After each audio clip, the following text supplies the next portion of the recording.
Esperanzas que se abrieron en nuestro país y yo creo que en el conjunto de Europa para que efectivamente se abordara de forma distinta lo que había sido la Guerra Fría y mucho antes la Segunda Guerra Mundial y los fascismos en Europa, pues parecía que estaba superado y lejos de ello descubrí que lo que ocurría es que no habíamos sido vacunados acertadamente sobre ello, porque los valores y fundamentos de la democracia no llueven del cielo, se conquistan, se defienden, se enseñan a las nuevas generaciones y ese es el bagaje que yo noté como ausencia en mi formación. Soy Jaime Ruiz, presidente de la asociación AMESDE, Asociación por la Memoria Social y Democrática, y presidente de la Plataforma por la Comisión de la Verdad.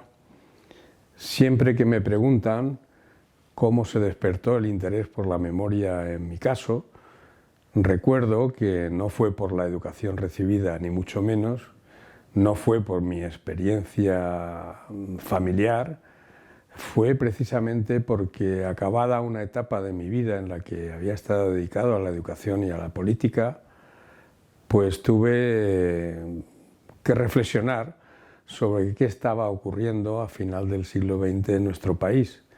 ¿Qué pasaba con esta democracia que no terminaba de satisfacer las expectativas que se habían iniciado cuando construimos y aprobamos la Constitución española, la Constitución de 1978?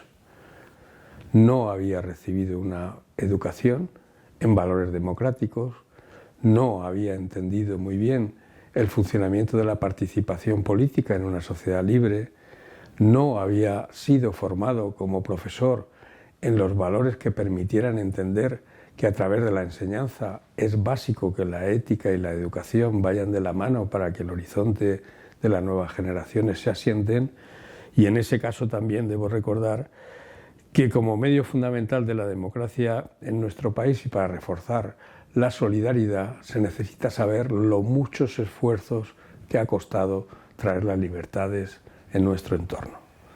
Yo creo que esa reflexión, un tanto accidental, cuando finalicé mi participación en la Asamblea de Madrid, con muchos compañeros de diversos ámbitos sociales, sindicales, políticos, de distintos partidos, que teníamos una pequeña tertulia que reflexionaba sobre estas cosas, pues al realizar un seminario que recuerdo que se llamaba Educación, Cultura y Política, pues nos dimos cuenta de que en el bagaje de nuestra formación, incluso en nuestras intervenciones públicas, habíamos carecido de una formación para abordar este tema. Porque lejos de ser beligerante con aquello que había provocado el desastre en nuestro país, pues habíamos dado por los objetivos como superado lo que no tenía todavía una vacuna colocada en nuestra sociedad. Yo creo que esa situación fue la que nos empujó, no tanto a crear una asociación, que al principio no era nuestra intención, sino a plantear en la universidad directamente con los amigos comprometidos con la educación y la investigación, con la historia y también con las libertades, qué se podía hacer. Nos indujeron a pensar que creando una cátedra podríamos tener una referencia académica con una perspectiva nueva. Y efectivamente nos lanzamos a ella, y para crear la cátedra tuvimos que crear la asociación. Así se creó AMESDE y recogimos la pretensión de que no fuera solo una memoria nominal, ni legítimamente de derechos de las víctimas, que eran y habían sido los más olvidados durante toda la transición, sino que también le incorporáramos la memoria social y los valores democráticos que facilitaban un horizonte mejor para las nuevas generaciones y una posibilidad clara de que se entendiera que nada se regala, sino que todo se construye, y que el papel de la historia y la memoria son complementarios, porque como se señaló muy bien con la experiencia del Holocausto y de otros genocidios, pues las víctimas indican qué barbaridades somos capaces de hacer cuando no entendemos ni colocamos en nuestra educación los valores de la convivencia en libertad. Y esa ausencia de formación facilita, no es la causa, pero facilita enormemente que puedan venir o podamos volver a caminos que ya sabemos dónde conducen y que no deben ser repetidos por la humanidad. El futuro nunca está escrito, pero el futuro se construye entre todos. Si sabemos que hay caminos que no hay que recorrer, algo hemos avanzado.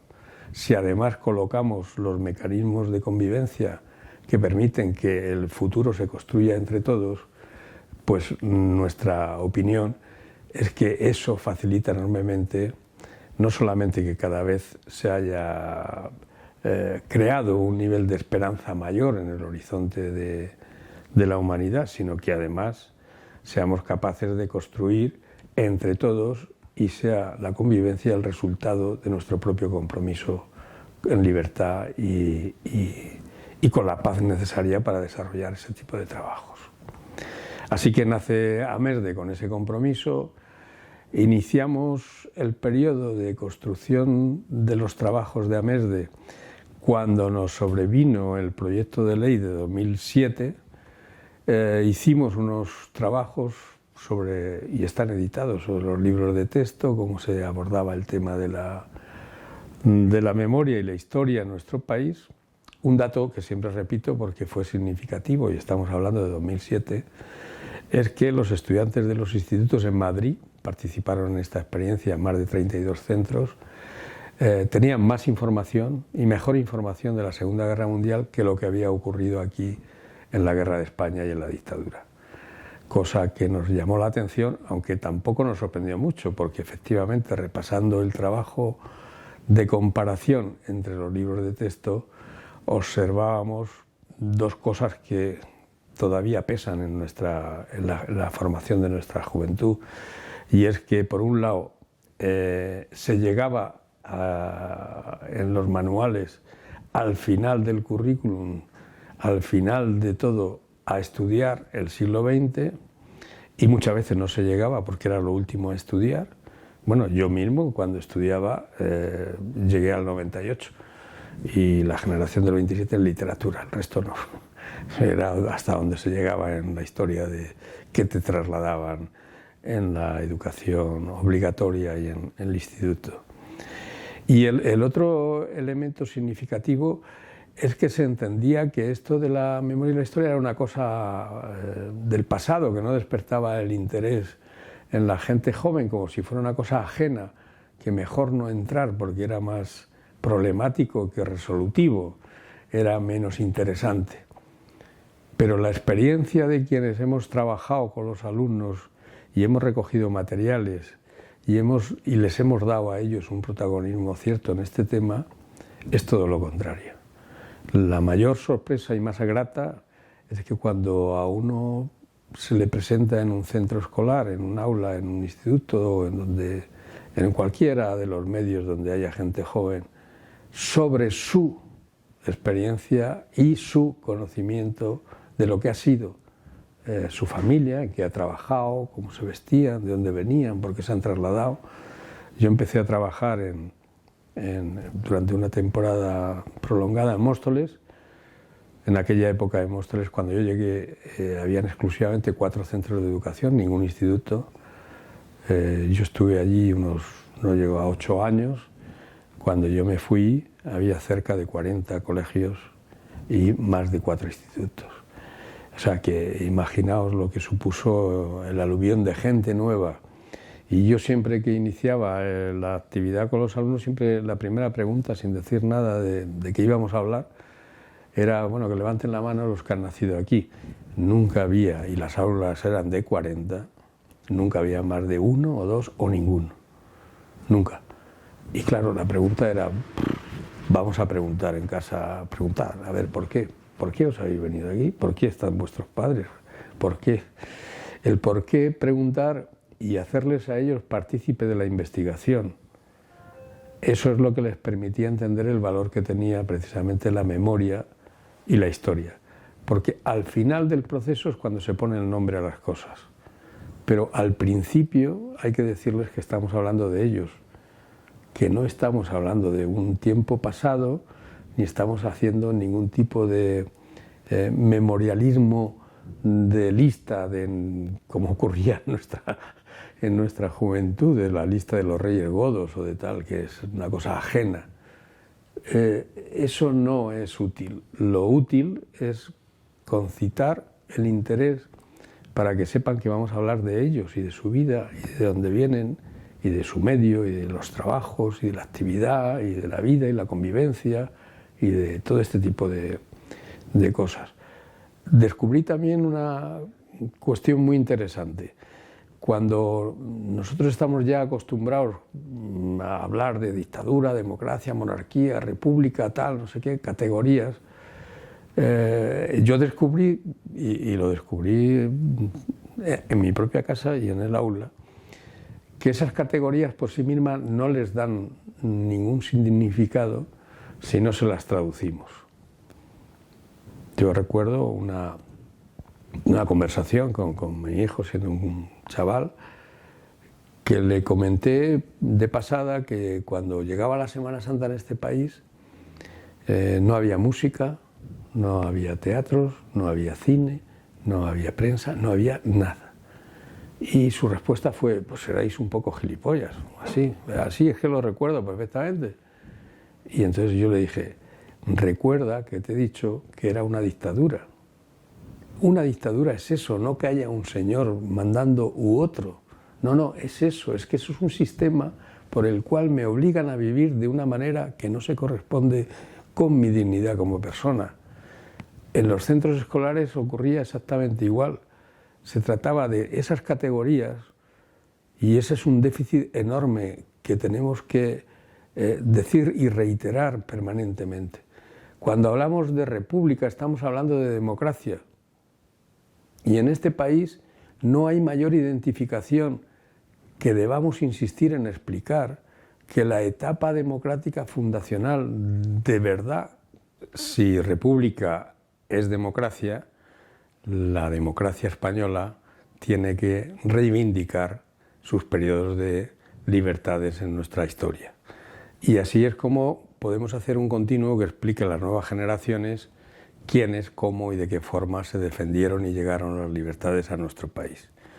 Las nuevas generaciones tienen derecho a saber de dónde vienen, porque eso significa que les garantizamos dónde pueden construir o cómo pueden construir mejor el futuro, su futuro y el futuro de los que vienen después. No hay que darles una información dogmática de lo que fue el pasado.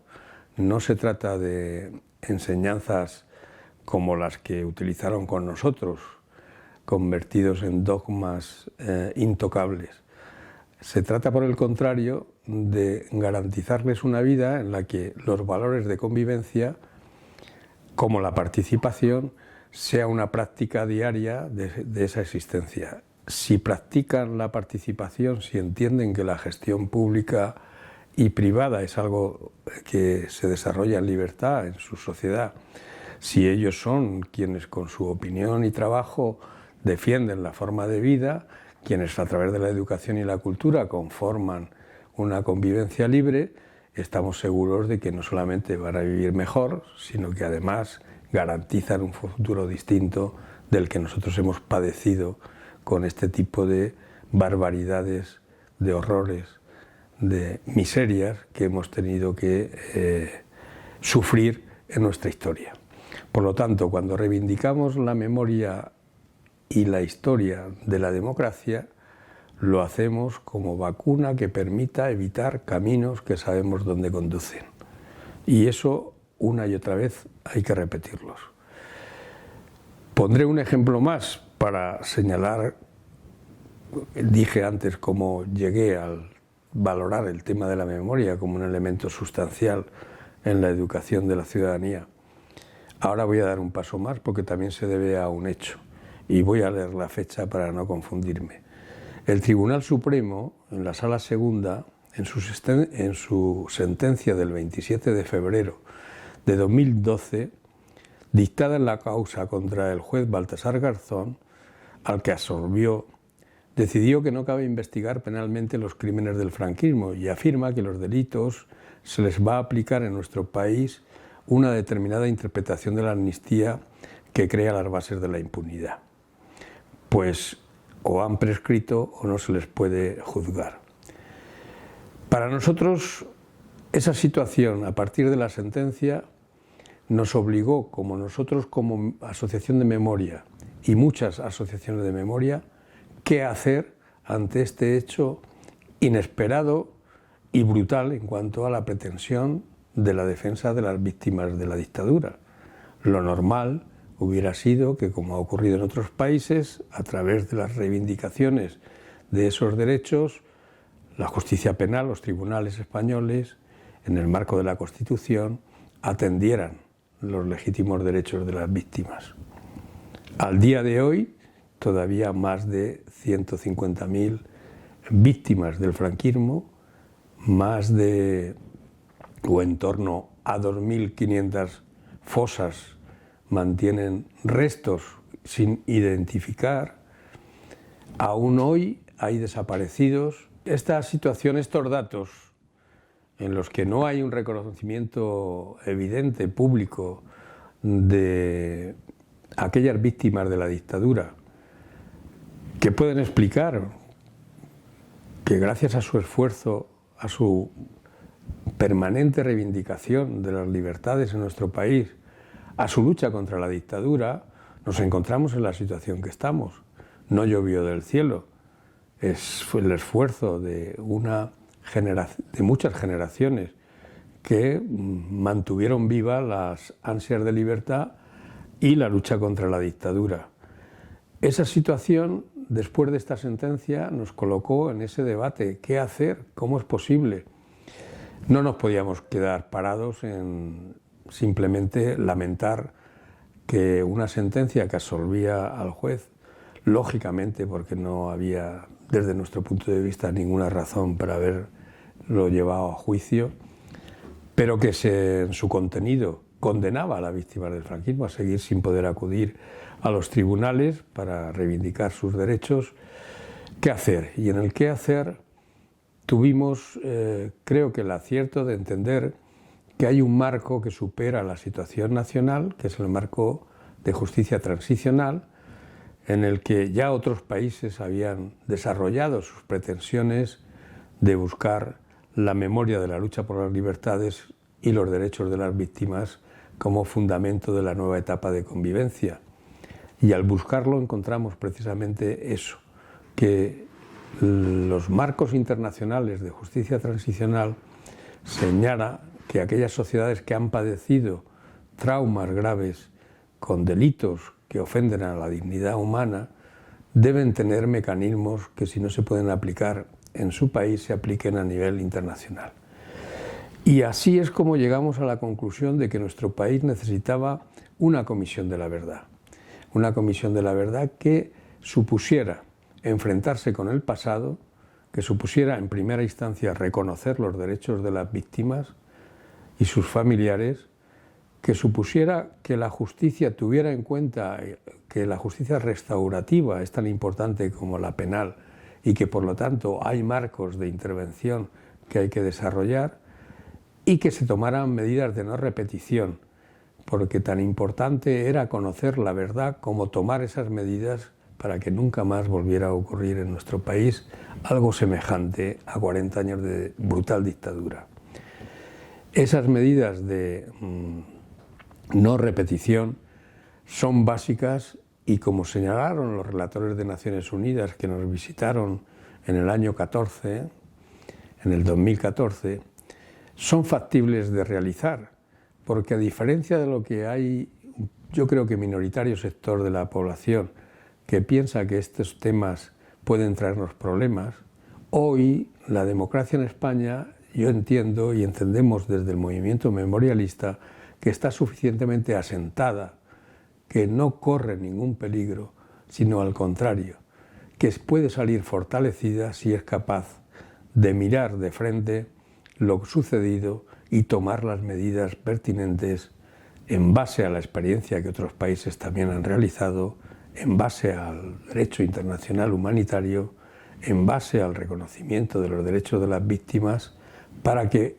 fortalezcamos los valores de convivencia en nuestro país. Insisto mucho en esto porque es la visión opuesta.